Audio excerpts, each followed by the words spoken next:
Welcome to the Crazy Cool Family Podcast with Don and Suzanne Manning. A podcast where we share with you great insights about everything family from over 30 years of parenting 7 kids and over a decade of equipping parents through our Crazy Cool Family ministry. So let us inspire and equip you to build your best family.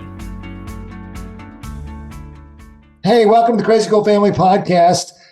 Super excited today to have Cory Carlson in here with us. Cory has become a good friend of mine over the last year. Yeah, we said the January of 2023, right? We did our. That's right. We were in a mastermind together and got a chance to meet you then, and we've stayed connected along the way. And Cory lives in Cincinnati. He is a leadership coach, but has had a career. We'll talk about that. He's got a great family and he coaches leaders. So really there's so many people in our audience are up and coming leaders, raising families with all the issues that we're going to talk about today. So first of all, Cory, just welcome to the podcast. Well, thank you, Don. I'm honored to be on here. It's just cool what you are doing with Crazy Cool Family. And every time I've heard you speak, whether it's in the mastermind or having you on my podcast, it's just a wealth of wisdom. So it's cool to be here on this side of the microphone with you. Well, we're going to hear some wisdom from you too. I mean, if you go to his website, which is corymcarlson.com, you'll see a number of testimonials from different leaders that just said, hey man, work-life balance, getting my goals done in family and work. Cory is just a master at that and written a couple books. And so, but let's dig in just a little bit. Tell us about, your family first. Let's hear about your family. Yeah, family.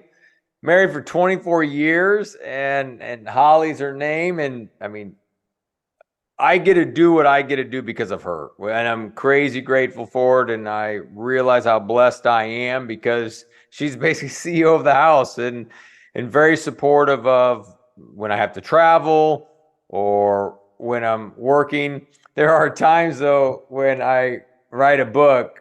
Someone asked her the other day, do you think Cory's going to write a third book? And she said, I hope not, because he doesn't win a home first, which is actually the name of my first book. Obviously, that's the joke there. But it's just, she has lots of grace for when I get in a writing book mode or I'm traveling. So it's very, very cool. And then we have 3 kids. Let me ask you a question about that. Did she have a career? Did she work or she always been at home or what? And she did have a career. She had a successful career. She has her bachelor's and master's in accounting and then worked for one of I think they were the big 8 at the time, and maybe even went to one of the big 6 accounting firms in Kansas City, where we started our marriage and family in Kansas City. So she did that in Kansas City, and then in Denver, she went to another company. But when we moved from Denver to Cincinnati, and we did it for a promotion that I received, we had a sit down and just a conversation of, I mean, this is no judgment against dual working families at all, or dual working parent families. But for us, we were just like, we wanted to have just me work and she stay at home with the kids and do the family thing that way. And it was a big decision because we stepped away from her 6-figure job. We walked away from that. I got a beater of a car to buy. We rented a smaller house. I mean, that was a big part of our story, but we wanted to do it because we wanted to just raise the kids, us two together, and doing it that way. And so that's a choice we made. And I guess we did that 12 years ago when we moved to Cincinnati, and she's not gone back to work full time since. Gotcha. And your kids are 19 and I know the younger one's 11. What's the middle one? I can't remember. Yeah. 19-year-old daughter, 15-year-old daughter, and 11-year-old son. Yeah. And dealing with the first one out of the house, like we were talking about before the podcast. Yeah, a sophomore in college. So it's just a blast to see your kids grow up. I mean, you know this. You've got grown kids and even grandkids. It's not sad as they grow. It's actually fun to see the new chapters, the new conversations, the new experiences and opportunities that they have, and it's really cool. Well, and you say you referenced your book, "Win at Home First," right? Isn't that it? Did I get the Yeah. title? Book number one is called Win Home First, which is about work-life balance, and the second book is called Rise and Go, which is about resilience and hope. Well, win at home first. So, in that book, and I've read through it, you said you want to help leaders win at home and work. So, when you look at it, I think this is, especially in our faster and faster paced society with technology running crazy and that winning, what does it look like for a leader, somebody who's up and coming in their career to win, who's also a believer? How do you help those people? How do you help people, in the workplace define winning at home, at work? Yeah, I wish we could give it KPIs or key performance indicators for what winning looks like. Like in baseball, there's a batting average, and so you can know if you're doing well or not. And so it's hard to do it in personal and professional life. In professional life, we know when we're having success, we got revenue or we've got profits, and those are kind of all tangible. For me in my own life, as well as when I lead others, we have a good gut check if we're winning. We know if our relationship with our spouse is going well or we're acting like roommates. And I know for Holly and I, there are times where we're crushing it. We're doing great. We're going on our dates. We're having good conversations. And I know there's other times when maybe I've been traveling or we've missed some dates and then we're just distant. My jokes aren't as funny, or she'll say something and it annoys me. And so for winning is when we know that relationship is going well.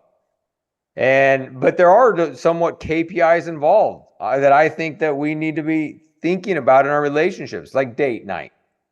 Many executives, many business leaders are not going on dates with their spouse. They wing it occasionally of like, oh, well, let's do something tonight. But they're not planning. They're trying to go for the spontaneous. And before you know it, it's months before they've been on a date. And I know a lot of times when I start my coaching calls with individuals and we're talking about their relationship, it's like, when's the last time you're on a date with your spouse? And they're like, let me think. Oh, it's been a few months, or we went to the company holiday party. Right. And so in our marriage, a KPI that we want is 2 date nights a month. They don't have to be expensive. They don't have to be extravagant, but they need to be us two alone, without a whole bunch of friends, without our kids, without sport activities, but just hanging out, having fun. It could be a dinner. It could be going to a movie, whatever that may be.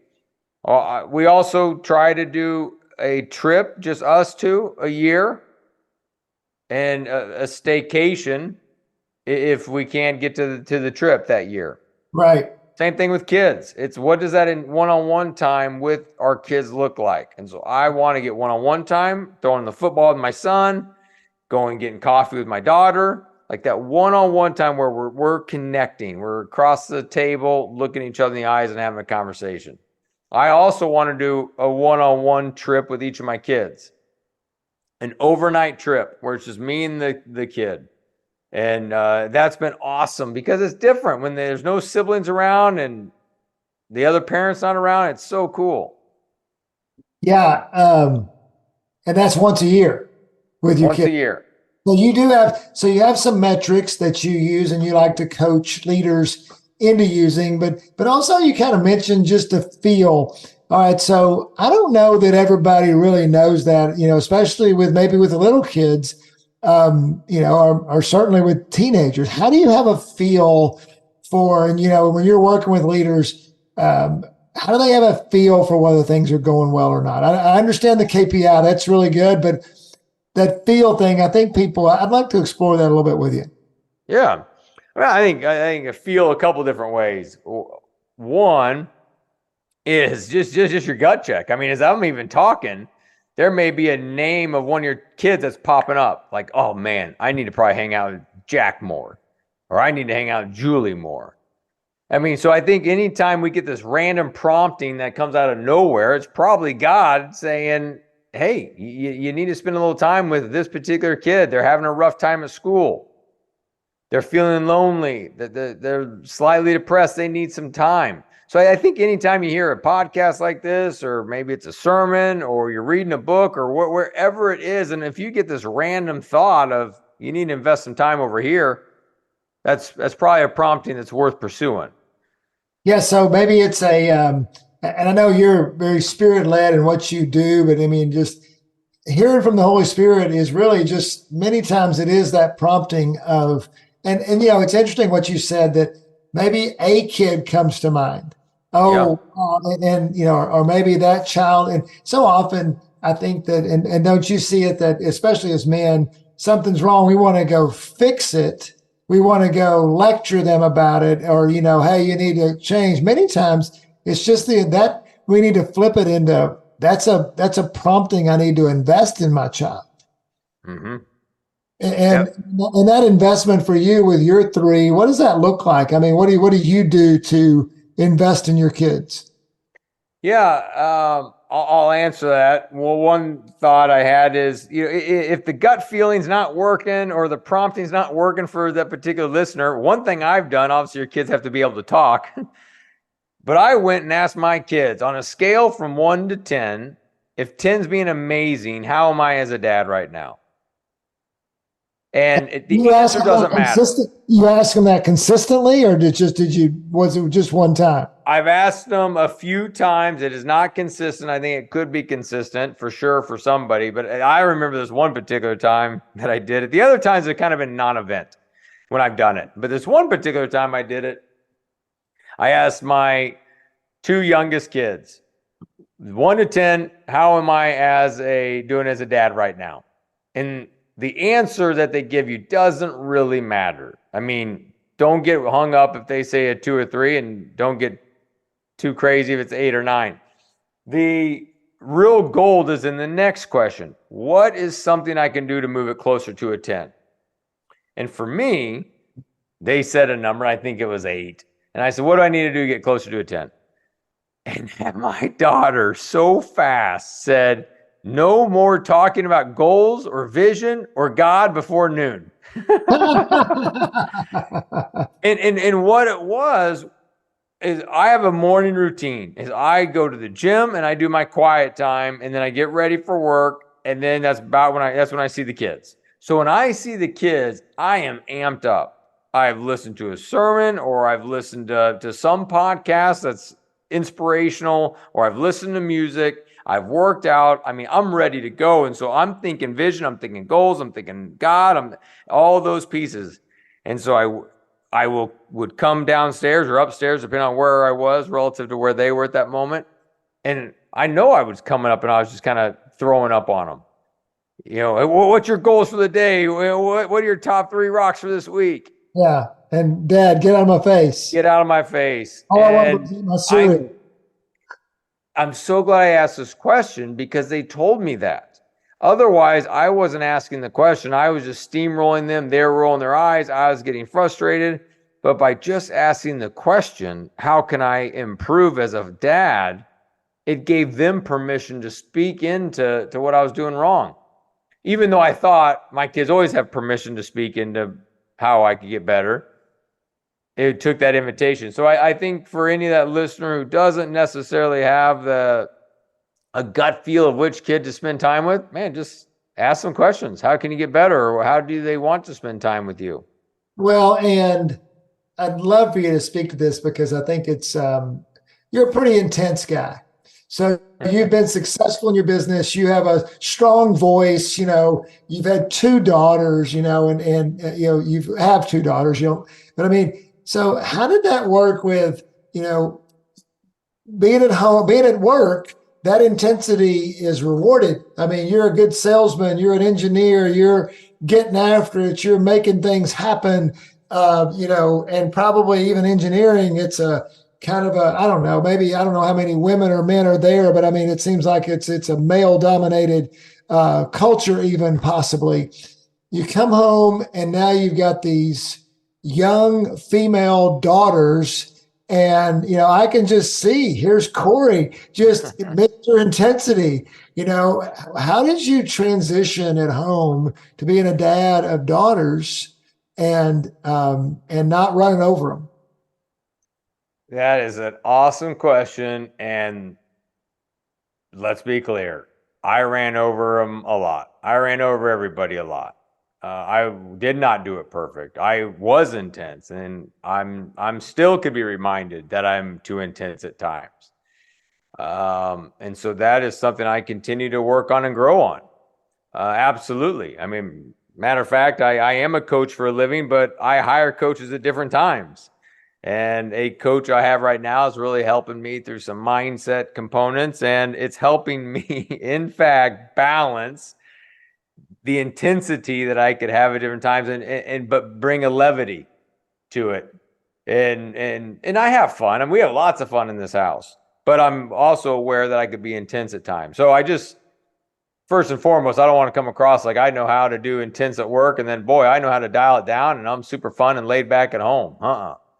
There's some days I am that way, and I'm an awesome dad, and it's pretty cool. But there's other days I'm intense. It's make your bed and let's do a devotion now. And what do Now, what would you say if you had to grade your relationship with your? So, I want to say this to encourage dads and moms and dads who can be intense but want to pursue the relationship in spite of your intensity and mistakes. Where's your relationship like with your daughters right now?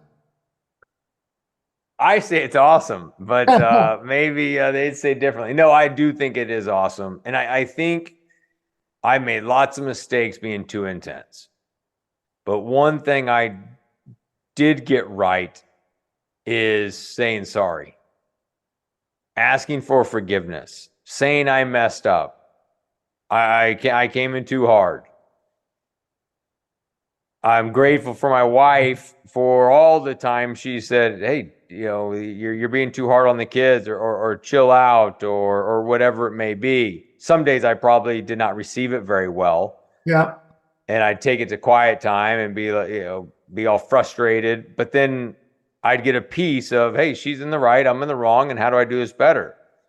But it seems like too, I don't know her at all, but I mean, it seems like she's an accountant. She's kind of is there not some pretty intensity with her too?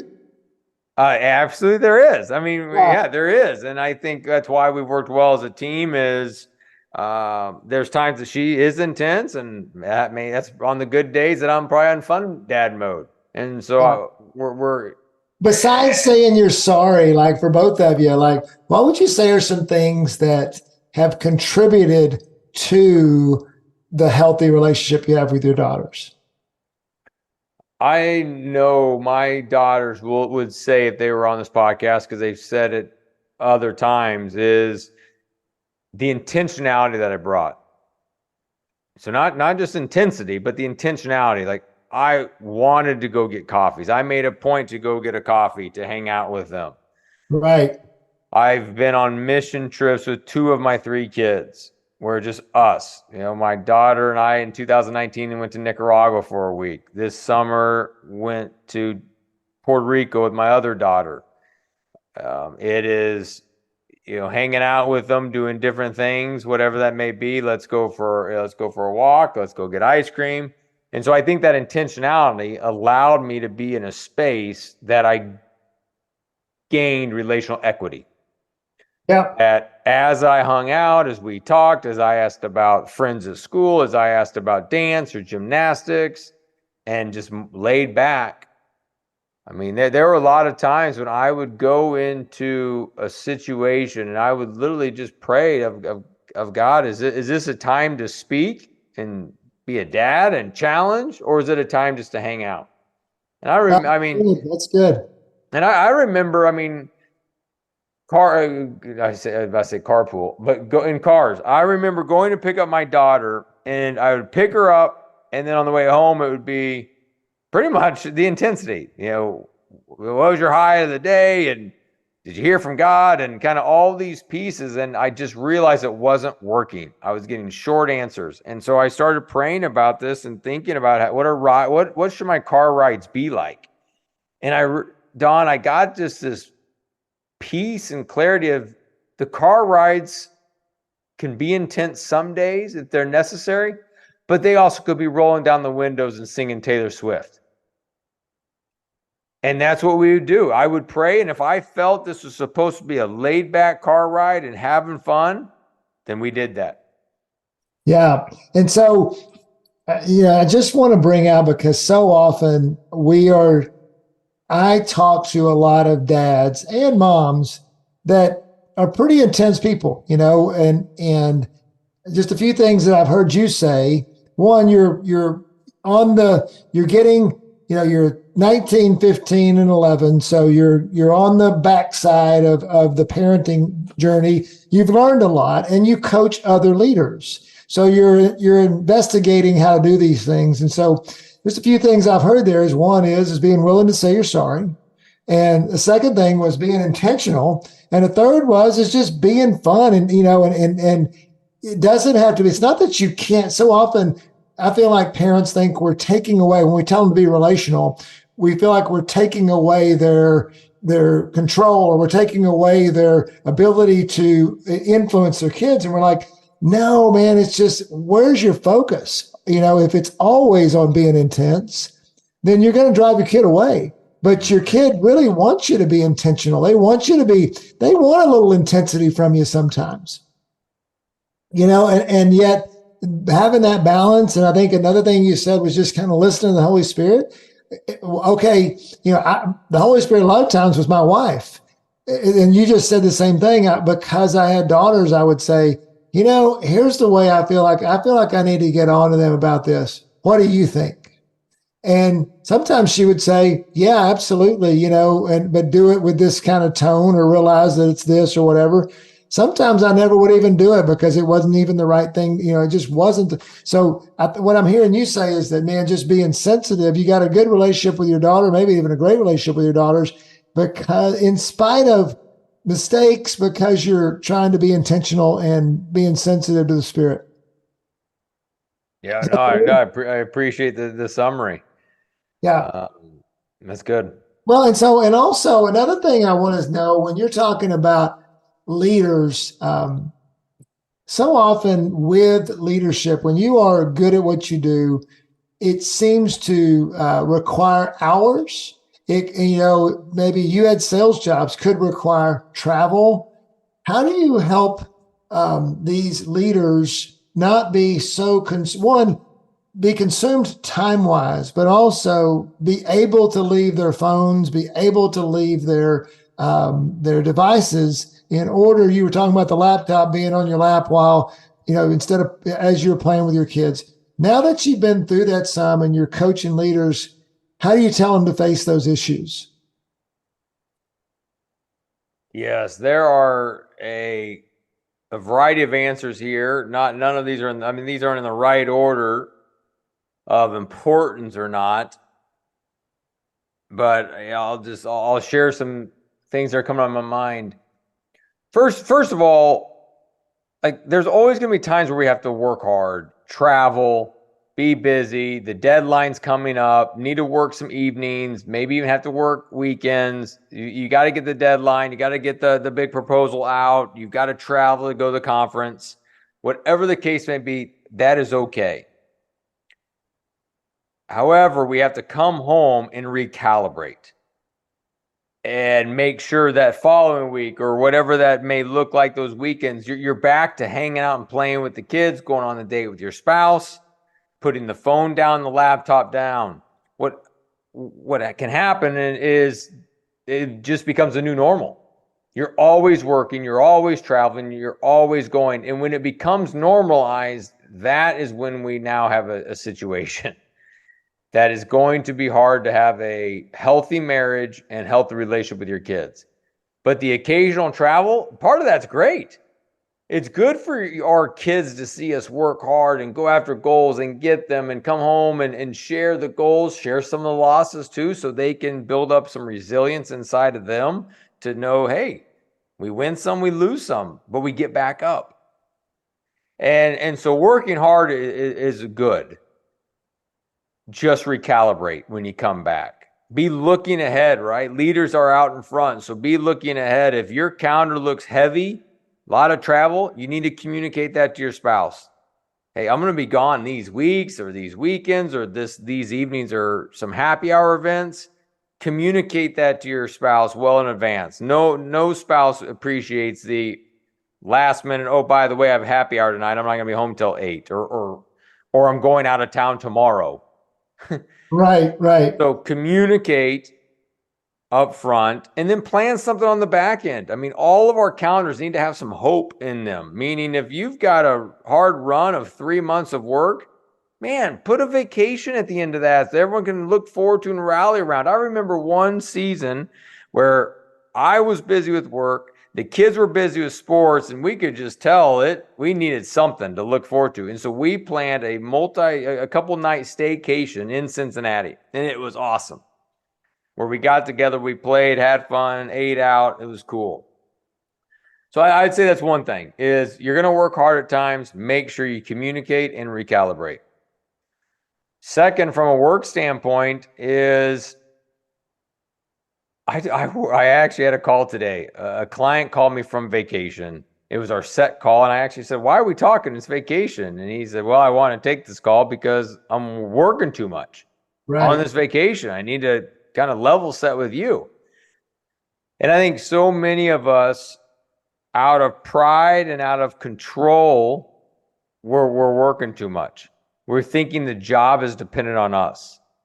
If we're not constantly looking at our emails, things are going to fall apart. If we're not replying that phone call within like 30 seconds, we're going to get fired.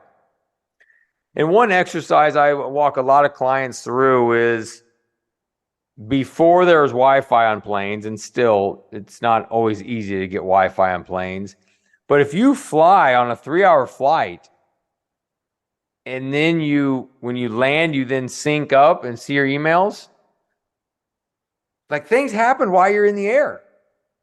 Emails went back and forth and people solved problems without you. Matter of fact, when you look at all the emails, you'll probably see a couple solutions that were maybe better than what you would have done. And when you look at it, you can then say, oh, you know what, I'm just going to add this one thing. So it becomes time efficient to not look at your email for 3 hours, then all of a sudden look at a bunch of emails and just do a couple quick answers. Boom, boom, boom, and then move on. And getting leaders to see that, hey, they don't have to have their hands in everything at all times. And it allows you to equip and empower those below you, those that report to you, to do better. So I think it's really stepping into control and pride in your job and realizing, hey, we're replaceable. Do you feel like, do you tell them to have their own plane ride when they really don't have a plane ride, just to, just pretend the plane ride? Is that? Yeah. I mean, 100%, Don. I tell them, I mean, I'm not the first one to think of this, but like think time. Mm-hmm. 10 years ago, this one particular time when I incorporated think time into my calendar, it was Thursdays from 2 to 3. And it was just me, myself, and I on a whiteboard. And I would use that to think about the big 3 initiatives I was working on for my business. And I still remember where people would say, hey, Cory, we got a meeting at 2:00, but it looks like you have a meeting. Can we move your meeting? And I'll be like, hey, let me ask the people that I'm involved with. I'll see if we can move it. And then I'd get back to them and say, yeah, we can move it. And I move it to 3:00. But it's one of those, is scheduling time to do think time. Yeah. Batching time where you're looking at emails. You don't need to be looking at emails all the time. Yeah. Yeah. I have, it's interesting. This year, even, I have really learned the value of what I call strategic time.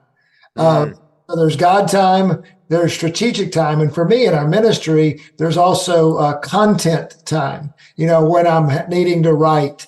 And I find that if I don't do those 3 things, because of too many meetings and things, then I wind up getting stressed because I feel out of control. I haven't delivered the content I need to deliver to to our audience. But really, that strategic time has been so critical because it's what you're calling think time. Just being able to sit down and think about the rocks, the key rocks that are in there, to be able to make sure that I'm moving those along. And it's really helped me to be a much better leader, because I just don't think we lead well when we feel out of control. And that strategic time for me has really helped me to feel less out of control. And I find I have a lot going on usually, but I mean, it takes a while. You said an hour. People are like, an hour with a whiteboard? Oh my goodness, what am I going to do for an hour? You'll be amazed at how quickly that time goes by. But then you come out of it just feeling, you were talking about going to the gym, and I was like, man, that's what my strategic time does for me. It makes me feel just like I can go run through a wall because now I know where I'm going. Absolutely. No, it's great. And it's, and I feel like you're a pretty organized person. I always say, for me, I'm the most organized, disorganized person I know, because, I'm always fighting that battle of being organized, and, because I tend to be distracted. But I just want to tell people, listen to Cory. I mean, he's really helping people. He's helped a lot of people be successful. Fight that battle. I don't care how organized or distant. Some people will just say, oh, I'm just not very organized, and it's almost like an excuse. Okay, that just means you got to fight a little harder. And you don't have to be, and I think you would agree with this too, intentionality doesn't require that we are perfectionists. It just requires that if we are strategic, we will move things along. Don't you agree with any type of personality? Absolutely. Don't go for perfection. Go for progress. Yeah.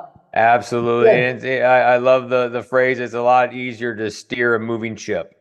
I mean, just get moving, and then you can course correct along the way based off what your coach may say, your coworkers may say, your spouse may say, but it's a lot easier to course correct. So just, get moving and try some of these. I mean, I think that'd be my heart, Don, or not, I know it's my heart for this podcast, is shared a lot, and we will continue to share. I know we're not over, but is just grab one thing for the listener and then go implement. Yeah. The phrase I love is information plus implementation leads to transformation. There's tons of information out there. There's books, there's podcasts, there's TED Talks, there's YouTube clips. I mean, there's so much information out there. We don't lack information, but a lot of us can lack implementation in our lives of trying to see some change. And so my encouragement would just be that listeners, grab one thing that we said today that's helpful, try it, and then when it works, put the second one on. Yeah. And honestly, if I had one thing, I mean, there's definitely intentionality with your kids and things like that. I think of all the things we've talked about today and so far, that what you called think time, what I'm calling strategic time, if the people on this podcast were to say, look, I am going to schedule 15 minutes, 30 minutes of strategic time this week, and I'm going to try to do that for the next 3 weeks or 4 weeks or whatever, I think you'll be amazed at what, and it's not even that you come up with, it's the plan is nothing, because the plan will change, but planning is everything. As you go through that process, you're going to think about things that just bring to life. That's where you were talking about, Cory, how God can speak to you. Oh, wow, I need to go see that child of mine. And maybe we go out on a little ice cream date or something. Those things, and then you act on those things, and then it just creates an upward spiral of feeling better about yourself. And, I love it that you said it doesn't have to be perfect, right? It doesn't have to be, it just has to be, take that next step. What is that next step that you're going to take? One more question, as we start to, kind of wrap up a little bit. I think also, and I touched on it a little bit, but I want to see what you think about it, is you're winning at work and winning at home. So a lot of times, don't you think that winning at work becomes different than winning at home? The environments are different. How do you coach, leaders to what adjustments need to be made from work as they're walking in that door at night to win at home?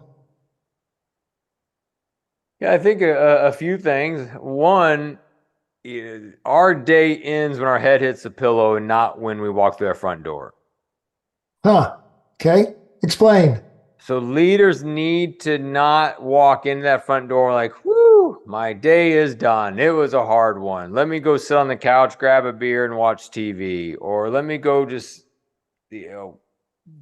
dink around in the garage or the basement or whatever. My day's done. No, I mean, your day's not done. Now it's time to step into parent and spouse mode and help and have fun and do the dishes and clean up and whatever the case may be. And then your day's over when your head hits the pillow. So I think one's a mindset of it's not over. Like keep going, keep being intentional, keep asking questions like you did at the job. Don't shut down your conversational mode. So I think that's one piece. The other, and this isn't my content, I learned this along the way, but this idea, I think it was like called 5 gears, 5 levers.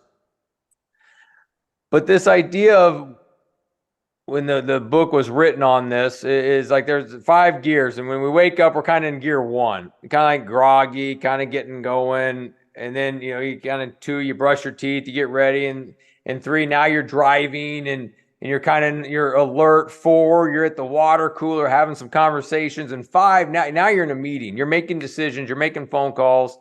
And that idea takes about 90 minutes to get there. And then what happens is it takes 90 minutes in the morning. We all get that. We all understand that because we get up, we shower, and we commute and all those pieces.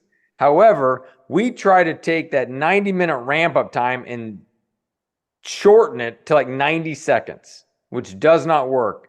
And so what happens is we walk in that front door just getting off a phone call with a coworker or with a customer and then walking in, and we're at this level, like, level 5, and our spouse is at level 1 or 2, maybe a crying kid in the hand or cooking dinner or whatever their dynamics are when you walk in the house, and you're off.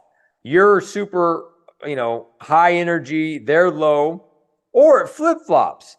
Maybe you walk in, you just got bad news from a client, you're low, and maybe they're a little bit higher because dad's walking in the door, let's go play. Yeah, it's so good. Yeah, that's so good. It's kind of like those kids asking you not to give them vision in the mornings. That's right. And so what I walk my clients through, and I make sure I do this in my own life, is start the ramp down early. So when you're coming home, don't make phone calls. If it's going to, mess you up, don't listen to NPR. Don't listen to sports radio. Don't listen to politics if it's going to mess with you. That's good. That's good. But if you're in a good, healthy place, then listen to it. But if you're not, don't. And let your brain calm down. Say, pray, worship music, whatever it is. And that just helps so much. That's good. And even, and also kind of sensing when you walk into the room, what the temperature is, what level are the kids? What level is my wife? So often I think that I can just see that. I know I do that. I come in, I've been on a phone call, just off, and I'm amped up, and then everybody's not ready for that. And, and then I'm, you just get annoyed and all the things that happen with that. But I love it that also thinking about what level they're at, that you were saying, it's because many times it's not that you're at the wrong level. It's that you're not at the level with the other people. That's right. That's right. Yeah, there's not a right or wrong. They're just not the same. Yeah, exactly. And so figure out how to get the same. Yeah, that's good. That's good. Well, I know that we need to wrap up. We could do this all day long, and we'll do it again sometimes. But just, man, I love the challenges. What would you like for people to get further in touch with you? Maybe somebody's interested in coaching, want to get one of your books. What would you tell them? We'll put this in the show notes too, but just give you the opportunity to share it with them here. Yeah. I mean, if you go to my website, our teams put together a resource called 10 Ways to Win at Home and Win at Work. And so there's 10 ideas that you can start to implement into your life. Not you don't have to do all 10. Remember, we can just do one at a time. But Yeah. go there. You can go to the website. You can pull off that resource, and that's a great free resource, free start. From there, my 2 books are available. Win a Home First, and it's about work-life balance. The things that I learned, because quite honestly, Don, I lost at home first, so I had to write a book about how I got it figured out after losing and what I've shared with clients along the way.